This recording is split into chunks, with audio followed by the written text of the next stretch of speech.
பேரன்பு serial July 1 இன்னைக்கான எபிசோட்ல என்ன நடக்குதுன்னா, ஏன் முன்னாடி அதே சிரிப்போட அதே அழகோட நின்னாமா, அதை நானே பார்த்தமா, என் கண்ணால் பார்த்தேன். நம்ம வானதி உருவத்தில் அந்த சண்மதியை பார்த்தேன் அப்படின்னு கார்த்திக் சொல்லிட்டு இருக்க, கடவுள் நம்மளை கைவிடலப்பா, உனக்கு அவளை பிடிச்சிருக்கா அப்படின்னு ராஜி கேட்க, அம்மா உங்களை மாதிரியே நானும் அவளை வானதியாக தாம்மா பார்த்தேன். ஏன் வானதியை எப்படிம்மா பிடிக்காம போகும்? எனக்கு இப்போல்லாம் யாரை பார்த்தாலும் அவளை பார்க்குற மாதிரி தாம்மா இருக்குது. அவளை மாதிரியே ஒருத்தியை பார்க்குறப்போ எப்படிம்மா பிடிக்காம போகும்? அவகிட்ட நான் பேசணும், ஏன் என்னை விட்டு போனேன்னு கையை பிடிச்சி அழனும் போல இருந்துச்சுமா அப்படின்னு கார்த்தி சொல்ல, மாப்பிள்ள அவங்கிட்ட பேசிட்டிங்களா அப்படின்னு சுந்தரமூர்த்தி கேட்க, இல்லை எனக்கு எப்படி பேச ஆரம்பிக்கிறதுன்னு தெரியல, என்ன பேசுறதுன்னு கூட தெரியல. இன்னும் சொல்லப்போனால் வானதி இறந்தது வெறும் கனவுன்னு நினச்சிட்டு இருந்தேன். அந்த கனவெல்லாம் கலைஞ்சு வானதியை நேரில் பார்த்த மாதிரியே இருக்குது. மறுபடியும் வாழ்க்கையை ஆரம்பிக்கணும்னு தோணுதுமா, அவளை இன்னும் சந்தோஷமாக வச்சுக்கணும்னு தோணுதுமா, அவளை பத்திரமா பார்த்துக்கணும், அவளை மிஸ் பண்ணிடவே கூடாதுன்னு தோணுதுமா.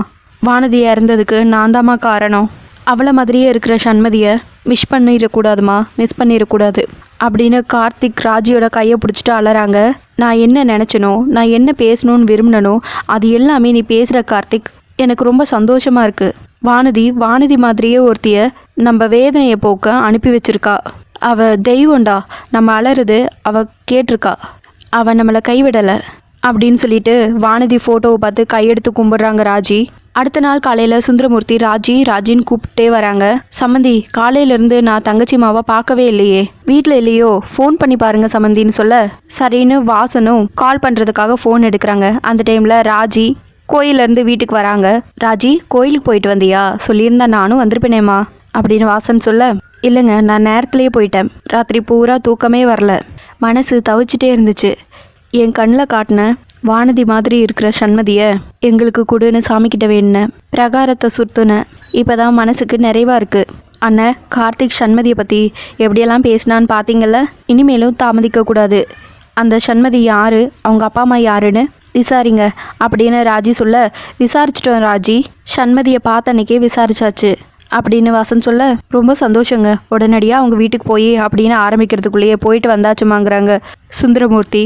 போனீங்களா, நம்மளை பற்றி சொன்னீங்களா, என்ன சொன்னாங்க, நம்மளை வர சொன்னாங்களா அப்படின்னு ராஜி கேட்க, அவங்க அப்பா வரக்கூடாதுன்னு சொல்லிட்டாங்கம்மா, அவங்க அப்பா தான் அப்படி சொன்னாருன்னு நினச்சி சண்மதியை தனியாக பார்த்து பேசணும் அப்படின்னு சுந்தரமூர்த்தி சொல்ல, என்ன சொன்னாங்கிறாங்க ராஜி, அவளுக்கு கல்யாணத்தில் விருப்பமே இல்லை, அவள் ஒரு லாயர், அவளுக்கு கல்யாணத்தில் விருப்பமே இல்லை, ஏதாவது சாதிக்கணும் அது இதுன்னு அப்படி இப்படின்னு லட்சியம் இருக்கும் போல இருக்கு, இப்போதைக்கு கல்யாணம் பண்ணுற ஐடியாவே இல்லைன்னு சொல்லிட்டா அப்படின்னு வாசன் சொல்ல, வானதியை பற்றி சொன்னீங்களான்னு ராஜி கேட்கவும், வானதியோட ஃபோட்டோஸ் வீடியோஸ்னு எல்லாத்தையுமே காமிச்சோங்கிறாங்க சுந்தரமூர்த்தி. அதுக்கு என்ன சொன்னான்னு கேட்குறாங்க ராஜி. பாசிட்டிவாக எந்த பதிலும் இல்லை ராஜிங்கிறாங்க வாசன். அவங்க அப்பாவாவது ஆர்வமாக நாங்கள் சொன்னது கேட்டு ஓகேங்கிற மாதிரி இருந்தார். ஆனால் ரெண்டாவது ஆரோன்னு சொன்னதும் அவர் டென்ஷன் ஆகிட்டாரு. அவரும் ஒரு லாயர், பையன் ஐடியில் வேலை பார்க்குறான், நல்லா படித்த குடும்பம் அப்படின்னு சுந்தரமூர்த்தி சொல்ல, அவர் அப்படி சொன்னது நியாயம்தான். ஆனால் சண்மதியை வானதியாக நினச்சி நம்ம உள்ளங்கையில் வச்சு தாங்குவோன்னு அவங்களுக்கு எப்படி புரிய வைக்கிறது அப்படின்னு ராஜி கேட்க, உடனே வாசன் கார்த்திக் தான் அந்த சண்மதியை பார்த்து அடிக்கடி பார்த்து பேசி பழகி அப்படின்னு சொல்லவும், உடனே சுந்தரமூர்த்தி வேண்டாம் சம்மந்தி, சண்மதி எல்லாத்தையும் நேரடியாக பேசுகிற பொண்ணாக இருக்கா, மாப்பிள்ளை அவசரப்பட்டு ஏதாவது பேசினா அவள் கோமா ஏதாவது சொல்லி மொத்தமாக வீணாக போயிடும் அப்படின்னு சுந்தரமூர்த்தி சொல்ல, ஆமாம் நம்மளுக்கு தான் சண்மதியை பார்த்தா வானதி மாதிரி இருக்குது, ஆனால் அவளுக்கு நம்ம யாரோ தானே அப்படின்னு ராஜி சொல்ல, அதுவும் சரிதான் தங்கச்சிமா, எப்படி சண்மதியை சம்மதிக்க வைக்கிறதுன்னு தான் யோசிச்சுட்ருக்கோம். நம்ம இந்த நேரத்தில் ரொம்ப நிதானமாக இருக்கணுமா, ரொம்ப எமோஷ்னலாக ஏதாவது செஞ்சு நாமளே சிக்கலை வர வச்சிடக்கூடாது அப்படிங்கிறாங்க சுந்தரமூர்த்தி. ராஜி தனியாக நின்று யோசிச்சுட்ருக்காங்க. இந்த விஷயத்த நாம தான் டீல் பண்ணணும். நம்ம வானதியை எந்த அளவுக்கு நேசிச்சோங்கிறது சண்மதிக்கு புரிய வைக்கணும். அவங்க குடும்பத்துக்கு சண்மதியை சந்தோஷமாக வச்சுக்குவோங்கிறது புரிஞ்சதுன்னா நம்மளோட ஆசையும் அவங்க நிறைவேற்றுவாங்க அப்படின்னு யோசிச்சுட்டு அடுத்த நாள் காலையில் ராஜி சண்மதியோட வீட்டுக்கு போகிறாங்க. காலிங் பெல் அடித்ததும் உடனே சண்மதியோட அண்ணி வந்து டோரை ஓப்பன் பண்ணி, நீங்கள் யார் அப்படின்னு கேட்டு, ஓ சமையலுக்காக ஆள் கேட்டிருந்தோம் அவங்களா நீங்கள், அத்தை சமையலுக்கு ஆள் கேட்டிருந்தோம்ல வந்திருக்காங்க அத்தை அப்படின்னு சொல்லிட்டு அவங்க உள்ளே போயிடுறாங்க. உடனே ராஜி சண்மதியோட ஃபோட்டோவை பார்த்துட்டு, சண்மதியோட நெருங்கி பழக நாமளே இந்த வீட்டில் சமையல் வேலை செஞ்சால் என்ன, இந்த சந்தர்ப்பத்தை பயன்படுத்தி சண்மதி குடும்பத்தோட நெருக்கத்தை ஏற்படுத்திக்கணும் அப்படின்னு யோசிச்சுட்டு இருக்க, கரெக்டாக சண்மதியோட அம்மா வராங்க. உள்ளே வாங்க, ஏன் அங்கேயே நிற்கிறீங்க அப்படின்னு சொல்ல, நீங்கள் முருகன் சார் சொல்லிவிட்டவங்களா அப்படின்னு கேட்க, ஆமாங்கிறாங்க ராஜி, அவர் சமையல் விஷயத்தையெல்லாம் சொல்லியிருப்பாரே அப்படின்னு கேட்க, ஓகே தான் அப்படிங்கிறாங்க ராஜி. அப்புறம் உங்கள் பேர் அப்படின்னு கேட்க, ராஜேஸ்வரிங்கிறாங்க. உங்களை பார்த்தா ஏதோ விசேஷ வீட்டிலேருந்து வந்த மாதிரி இருக்குது அப்படின்னு சொல்ல, ஆமாம் நான் ஒரு விசேஷ வீட்டிலேருந்து தான் வரேன். எங்கள் சொந்தக்காரங்க வீட்டில் காதுகுத்தி விழாவுக்கு போயிருந்தேன் அப்படின்னு சொல்ல, சரி. எங்கள் வீட்டில் மொத்தம் 6 பேர். நான், என் ஹஸ்பண்ட், மகன், மருமக, அப்புறம் என் பேத்தி. அப்புறம்னு ராஜி கேட்க, என் பொண்ணு சண்மதிங்கிறாங்க. நீங்கள் சமைக்கிறதுல அவள் திருப்தி பட்டுட்டா போதும். கொஞ்சமாக தான் சாப்பிடுவா, ஆனால் டேஸ்ட்டாக வெரைட்டியாக இருக்கணும்னு எதிர்பார்ப்பா. அவளுக்கு பயந்தே சமைக்க வந்த நிறைய பேர் பயந்து ஓடி போயிட்டாங்க அப்படின்னு சண்மதியோட அம்மா சொல்ல, நான் அப்படியெல்லாம் ஓட மாட்டேன். ஆமாம் உங்கள் பொண்ணு எங்கன்னு கேட்க, அவள் ஜூனியர் லாயர் ஆச்சே, ஏதோ வேலையாக வெளியே போயிருக்கா. அவள் வரதுக்குள்ளே நான் லஞ்ச் ரெடி பண்ணி வைக்கணும், வாங்க அப்படின்னு சொல்லி கிச்சனுக்கு கூட்டிகிட்டு போகிறாங்க ராஜியை. இதில் எல்லா மளிகை சாமானும் இருக்குது. வேறு ஏதாவது வேணும்னா முருகன் ஸ்டோர்ஸ்க்கு கால் பண்ணிங்கன்னா அவங்களே கொண்டு வந்து கொடுத்துருவாங்க. வெஜிடபிள்ஸ் இங்கேயும் இருக்குது, ஃப்ரிட்ஜ்லேயும் இருக்குது, வேணுங்கிறத எடுத்து சமைச்சுக்கோங்க சரியா அப்படின்னு சொல்லிட்டு அங்கேருந்து கிளம்பிடுறாங்க சண்மதியோட அம்மா.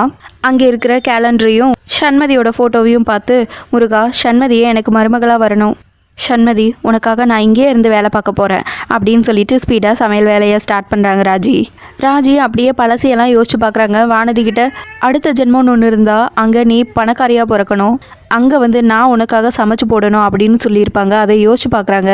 கண் கலங்கிடுது. அப்படியே வேலையும் பார்க்க ஆரம்பிச்சிடுறாங்க. சாப்பாடு ரெடி ஆயிடுச்சு, எல்லாரும் சாப்பிடுவாங்க அப்படின்னு சண்மதியோட அம்மா கூப்பிட்டு எல்லாரும் சாப்பிட வந்து உட்காந்துறாங்க. கரெக்டாக அந்த டைமில் சண்மதியும் வந்துடுறாங்க. வாசனை மூக்கு தொலைக்குது, முதல்ல சாப்பிடலாம் அப்படின்னு சொல்லிட்டு சண்மதி உட்காந்து சாப்பிட ஆரம்பிக்கிறாங்க. கையை கழுவிட்டு வாடி அப்படின்னு சண்மதியோட அம்மா சொல்ல, கையெல்லாம் க்ளீனாக தான் இருக்குங்கிறாங்க சண்மதி ஒவ்வொரு வாயாக சாப்பாடு எடுத்து சாப்பிட்டு, சூப்பராக இருக்குது, உனக்கு திடீர்னு என்ன ஆச்சு அப்படின்னு கேட்க, என் மாத சம்பளத்தில் உனக்கு ஒரு மோதிரம் செஞ்சு போடுறேன் அப்படின்னு சொல்ல, எனக்கு ஒரு டவுட் இருக்குமா, நீ இதை எந்த ஹோட்டலில் வாங்கின அப்படின்னு சொல்லி கேட்க, ஹோட்டல்ல எல்லாம் வாங்கினா இவ்வளோ டேஸ்ட்டாக இருக்குமா அப்படின்னு சண்மதியோட அம்மா கேட்க, அதுவும் கரெக்டு தான், அப்போ பக்கத்து வீட்டு சுசிலா ஆண்டி கொடுத்தாங்களா அப்படின்னு சண்மதி கேட்க, அவங்களுக்கெல்லாம் இந்த கைப்பக்குவம் வருமா அப்படின்னு சண்மதியோட அம்மா கேட்குறாங்க. அப்போது யார் இதெல்லாம் சமைச்சது அப்படின்னு கேட்க, இதெல்லாம் சமைச்சது புதுசாக வந்திருக்கிற சமையல்காரம்மா அப்படின்னு சொல்ல, அவங்க எங்கே இருக்காங்கம்மா அப்படின்னு கேட்க, ஏதோ கிச்சனில் தான் இருக்காங்கங்கிறாங்க. உடனே நேராக கிச்சனுக்கு ஓடி வந்து ராஜியை பார்த்து, அம்மா உங்கள் சமையல் வேறு level, mind blowing, star hotel cooking மாதிரியே இருந்தது, நீங்கள் எங்காவது செஃப்பாக இருந்தீங்களா அப்படின்னு சண்மதி கேட்க, இல்லை எப்பவும் போல தான் சமைச்சேன் அப்படின்னு சொல்ல, செம சூப்பராக இருந்துச்சுமா, டெய்லி இதே மாதிரி சமைக்கிறீங்களா அப்படின்னு சொல்ல, அதுக்கு தானே வந்திருக்கேங்கிறாங்க ராஜி. உங்கள் பேர் என்ன அப்படின்னு சண்மதி கேட்க, ராஜேஸ்வரிங்கிறாங்க. அப்போ நான் உங்களை ராஜிமான்னு கூப்பிடவா? ராஜியும் சரிங்கிறாங்க. அப்புறம் ராஜிமா, எங்கள் அப்பா கொஞ்சம் கஞ்சம், அது என்னன்னா எங்கள் அப்பா சம்பளம் கொஞ்சம் கம்மியாக தான் தருவார், அதனால் வேலையை விட்டு கோச்சிக்கிட்டு போயிடாதீங்க, அவர் கொடுக்குறத வாங்கிக்கோங்க, அவர் எவ்வளோ கொடுத்தாலும் சரி மிச்சத்தை நான் கொடுக்குறேன், டீல் ஓகே இல்லை அப்படின்னு சொல்லிட்டு ஹக் பண்ணுறாங்க ராஜியை. அப்படியே ஒரு கிஸ் பண்ணிட்டு ராஜியை கையை பிடிச்சி இழுத்து கூட்டிகிட்டு வந்து அவங்க அப்பா முன்னாடி நிறுத்துறாங்க. உடனே சண்மதியோட அம்மா, இவங்க தான் ராஜி அப்படிங்கிறாங்க. அம்மா நீங்கள் எங்கள் வீட்டுக்கு வந்ததில் எங்களுக்கு ரொம்ப சந்தோஷமா அப்படின்னு சொல்ல, ராஜி சிரிக்கிறாங்க.